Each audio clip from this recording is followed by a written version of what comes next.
Welcome friends, আশা করি প্রত্যেকেই খুব ভালো আছেন। শ্রিম্প কালচার রিলেটেড সম্পূর্ণ একটি নতুন ভিডিও নিয়ে আবারও চলে এসেছি। আমি পবিত্র দাস। থাম্বনেল দেখে অলরেডি বুঝতে পারছেন যে এই ভিডিওর মাধ্যমে আমি কি আলোচনা করতে চলেছি। বর্তমান 2025 সালের রেইনি সিজন চলছে। এই সময়ের একটি গুরুত্বপূর্ণ সমস্যা হচ্ছে যে জলের রং ঘোলা হয়ে যাওয়া। আপনার পন্ডে চিংড়ি কালচার রানিং স্টেজে আছে, এমন অবস্থায় পন্ডে ওয়াটার কালার টার্বিডিটি অর্থাৎ ঘোলাটে রং ধারণ করেছে। এমন অবস্থায় চিংড়ি ঠিকমতো ফিড খাচ্ছে না, অর্থাৎ ফিড গ্রহণ করছে না। সকালে এবং বিকালে মাঝে মধ্যে ভেসে উঠছে, যার কারণে বারে বারে আপনাকে এরিয়েটার চালিয়ে ডিও লেভেল হাই করতে হচ্ছে। এরকম স্টেজে আপনি কি করবেন বুঝে উঠতে পারছেন না। আজকের এই কন্টেন্টের মাধ্যমে রয়েছে এই সমস্যার বিস্তারিত সমাধান। সুতরাং স্কিপ না করেই ভিডিওটি দেখতে থাকুন। চ্যানেলে নতুন হয়ে থাকলে অতি অবশ্যই চ্যানেলটি সাবস্ক্রাইব করবেন। সাবস্ক্রাইব করার সঙ্গে সঙ্গে বেল আইকন প্রেস করে নোটিফিকেশন অল করে দেবেন। সর্বপ্রথমেই আমরা জেনে নেব কালচার রানিং স্টেজে জলের রং অর্থাৎ ওয়াটার কালার টার্বিডিটি বা ঘোলাটে বর্ণ কেন ধারণ করে। পরবর্তী সময়ে এর প্র্যাকটিক্যাল সমাধান নিয়ে বিস্তারিতভাবে আপনাদের সামনে তুলে ধরব। জলের রং ঘোলা হবার প্রথম কারণ হচ্ছে আপনার পন্ডে সয়েল কন্ডিশন।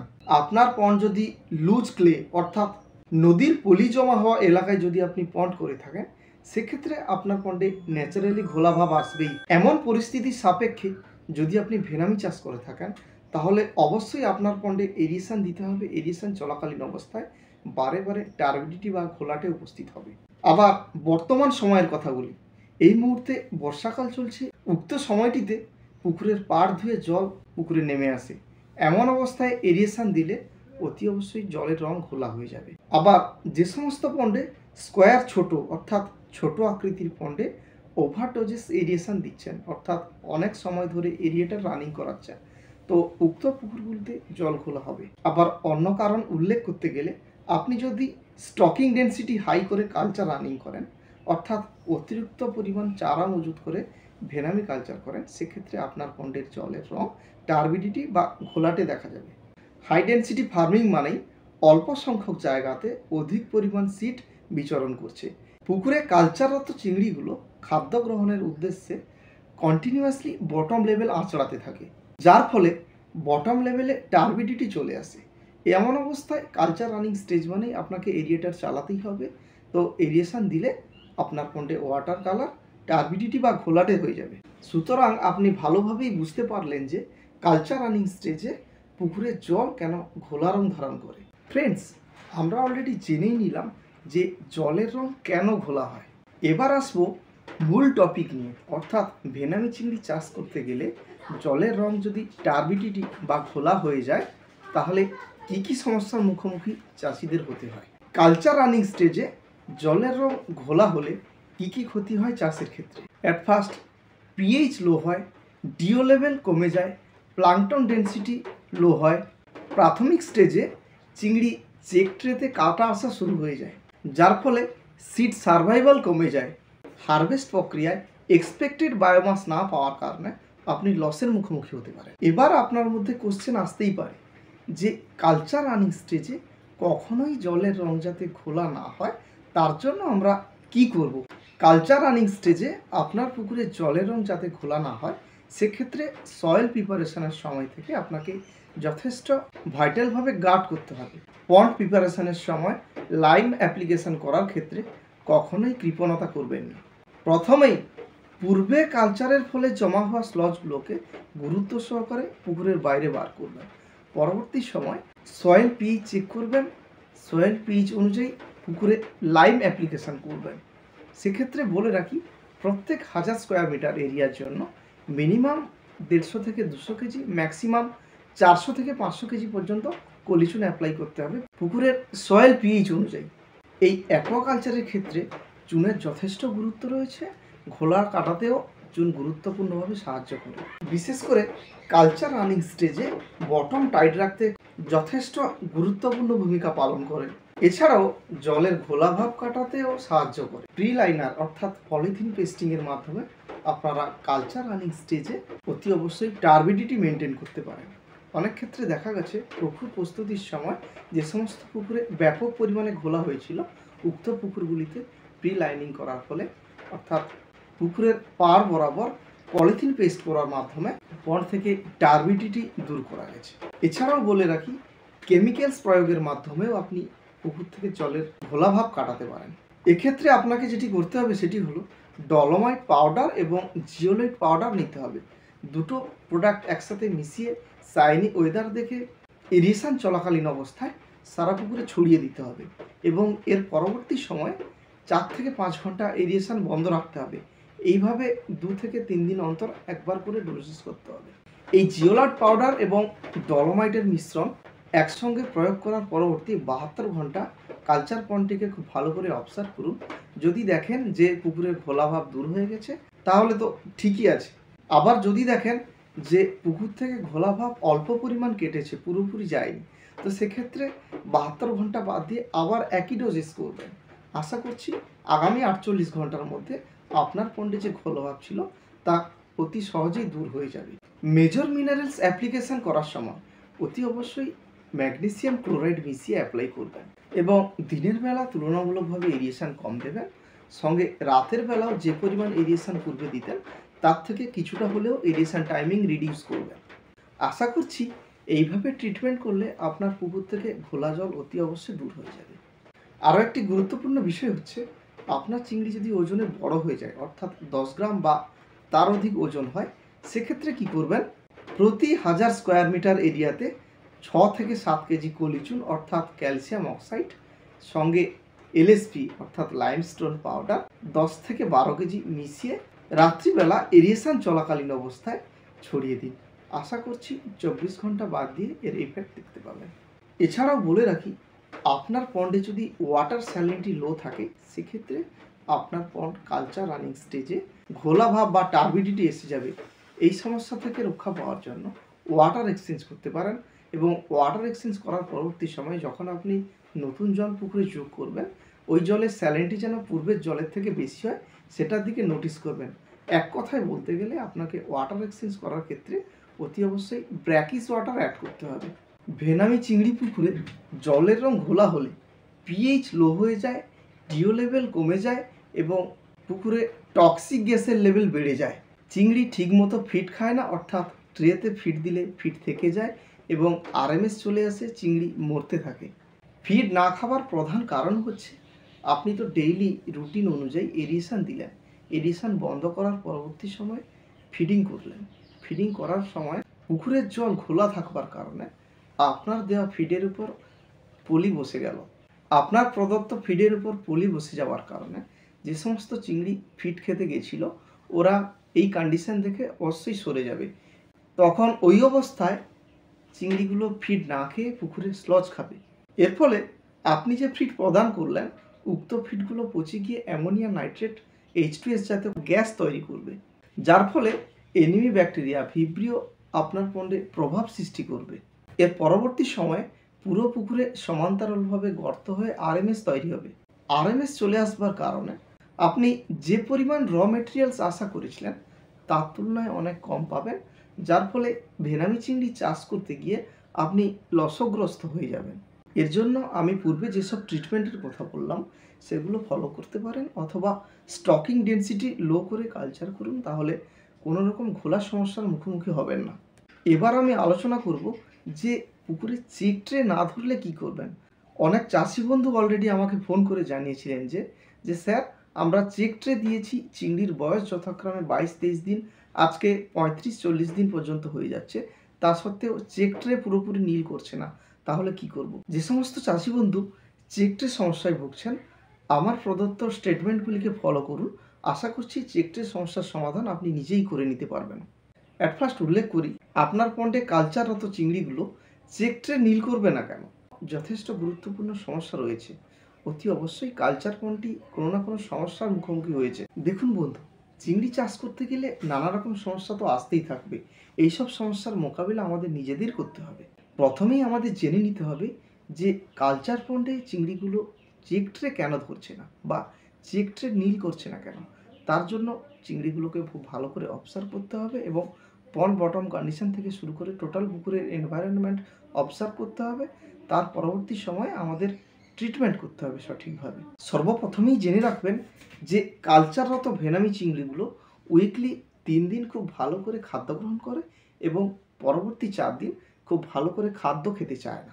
যে 4 দিন খাদ্য কম খাবে, আপনি যদি ওভার ফিডিং করে থাকেন অর্থাৎ ফিড ম্যানেজমেন্ট সঠিকভাবে না করেন, সেক্ষেত্রে চেক ট্রেতে খাদ্য থেকেই যাবে।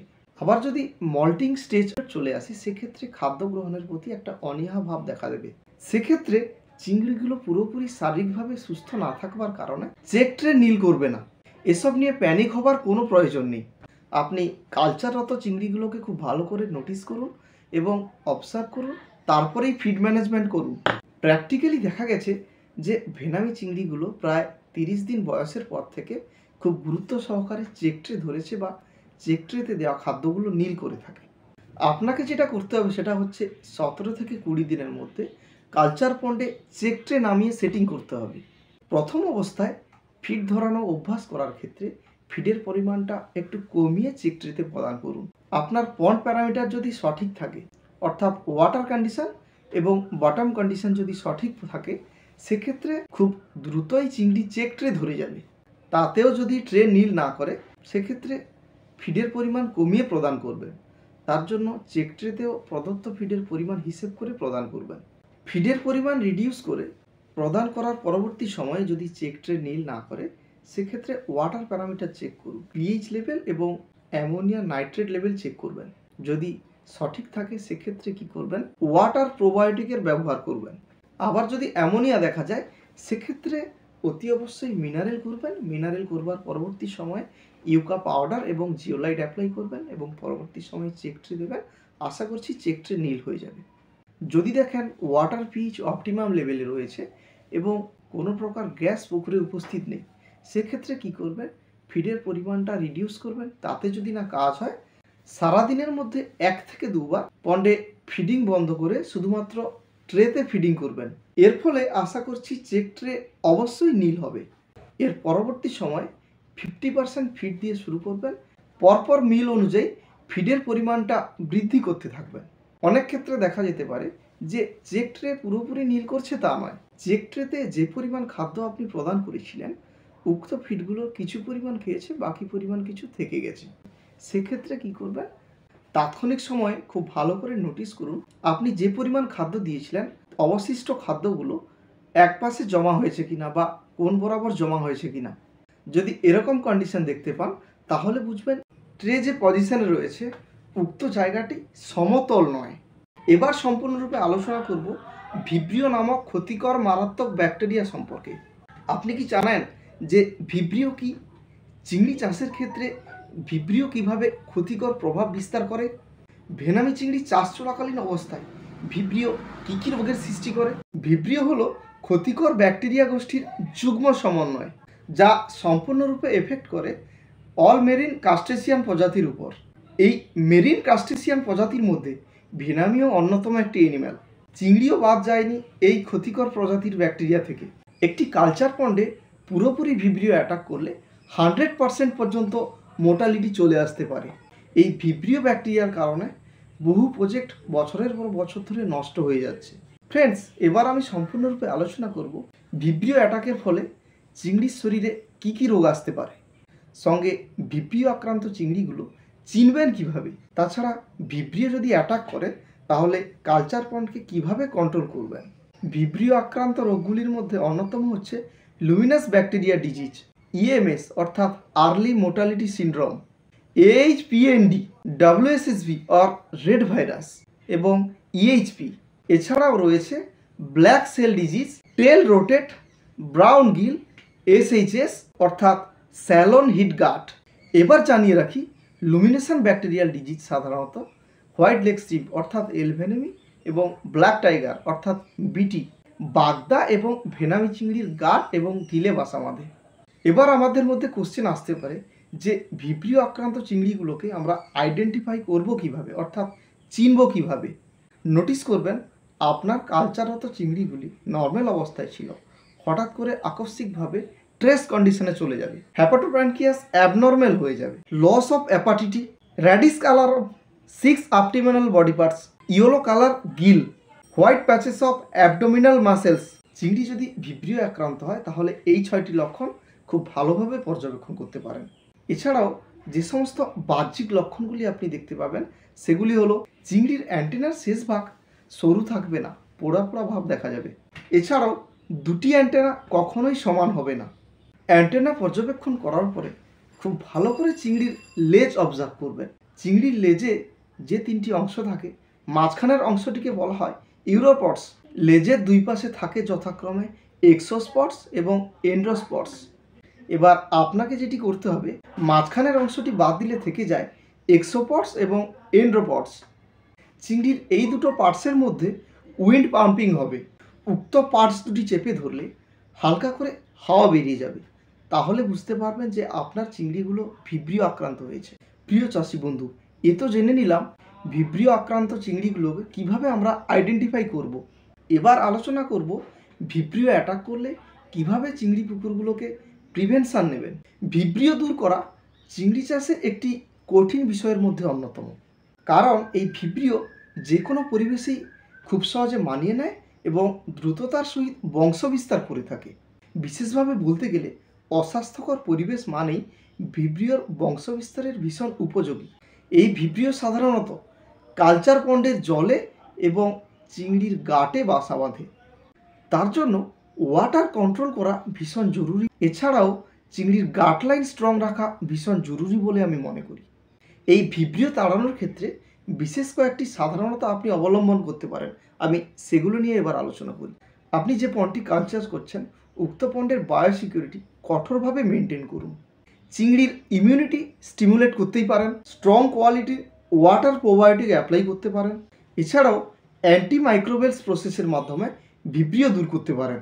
বায়োসিকিউরিটি কঠোর করতে গেলে পুকুরের চারপাশে ক্রাফট নেট দিয়ে খুব ভালো করে ঘিরতে হবে। তাছাড়া বার্ড ফেন্সিং সুতো পুকুরের উপরিভাগে ভালো করে টানতে হবে। ফার্ম বাউন্ডারির চারপাশে ব্লিচিং পাউডার অ্যাপ্লিকেশনের মাধ্যমে পন্ডটিকে স্যানিটাইজ করুন। উক্ত প্রসেসটি 7 থেকে 10 দিনের মধ্যে একবার অ্যাপ্লাই করতে পারেন। ইমিউনিটি স্টিমুলেট বলতে আপনি যে কালচার করছেন চিংড়িগুলো, উক্ত চিংড়ির ইমিউনিটি পাওয়ার স্ট্রং করতে হবে। তার জন্য চিংড়ির গাট লাইন সুস্থ রাখা ভীষণ জরুরি। এর জন্য নিয়মিত ফিডের সাথে গাট প্রোবায়োটিক অ্যাপ্লাই করুন। এই পন্থা অবলম্বন করে চিংড়ির গাট হেলথ স্ট্রং রেখে ভিব্রিও তাড়ান। এছাড়াও নিয়মিত স্ট্রং কোয়ালিটির ওয়াটার প্রোবায়োটিক অ্যাপ্লাইয়ের মাধ্যমে পন্ড থেকে ভিব্রিও তাড়াতে পারেন। এছাড়াও অ্যান্টিমাইক্রোবেলস প্রসেসের মাধ্যমে কিভাবে ভিব্রিও দূর করবেন কালচার পন্ড থেকে। বিশেষ করে নোটিস করবেন, বৃষ্টি হওয়া মানেই পুকুরের পাড় বেয়ে বৃষ্টির জল কালচার পন্ডে পড়ে। এর ফলে খুব দ্রুততার সহিত পুকুরে অর্গানিক লোড হয়ে যায়। এই অর্গানিক লোড হওয়ার কারণে ভিব্রিও খুব সহজে বংশ বিস্তার করে। এই সমস্যা থেকে দূরে থাকবার জন্য মেঘলা অর্থাৎ ক্লাউডি ওয়েদার দেখলেই পুকুরের পাড় বরাবর এলএসপি ছড়িয়ে রাখবেন, যাতে করে বৃষ্টি পড়ার পরবর্তী সময় পাড় বেয়ে বৃষ্টির জল যখন পুকুরে পড়বে তখন অর্গানিক লোডের পরিমাণটা কিছুটা হলেও কমবে। তার সাথে আপনি ভালো করেই জানেন এলএসপি অর্থাৎ লাইমস্টোন পাউডার কালচার পুকুরের জলে এসে পড়লে চিংড়ির নানা রকম উপকার করে থাকে। চিংড়ির কালচার সম্পর্কিত মতামত সম্পর্কে বিশদে জানতে অতি অবশ্যই আমার সাথে যোগাযোগ করতে পারেন। আজকের এই ভিডিওটি যদি ভালো লাগে অবশ্যই লাইক করবেন, কারণ আপনার একটা লাইক আমাকে আরও নতুন নতুন ভিডিও করতে উৎসাহিত করবে। আবারও রিকোয়েস্ট করি, যে সমস্ত বন্ধু চ্যানেলে নতুন রয়েছেন অবশ্যই চ্যানেলটি সাবস্ক্রাইব করার সঙ্গে সঙ্গে বেল আইকন প্রেস করে নোটিফিকেশান অল করে দেবেন। সমস্ত সাবস্ক্রাইবার্সদের আমি অসংখ্য ধন্যবাদ জানাচ্ছি আমার তরফ থেকে। দেখা হচ্ছে আগামী ভিডিওতে। সবাই খুব ভালো থাকুন। Thank you, all the best, with love, Pabitra Das.